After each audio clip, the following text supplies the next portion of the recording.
How to log in Canva account. In today's video, I'll be showing you how to log into your Canva account, whether you're using a computer or mobile device. Whether you're a designer, content creator, or just using it for fun, I've got you covered, so let's get started. First, you need to open the Canva website on your computer, or you can also go to your mobile device and use this, and simply click on canva.com in your browser. Now, once you're on the home page, look for the login button at the top right corner of the website. Now, you can choose various ways to log in. Simply click on continue with Google. Now, you'll be asked to enter your login details. Simply do that. You can also sign in with your passkey if you have enabled it.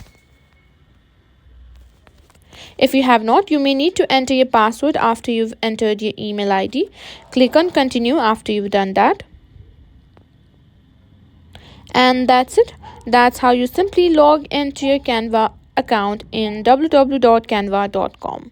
Now you can start designing your projects.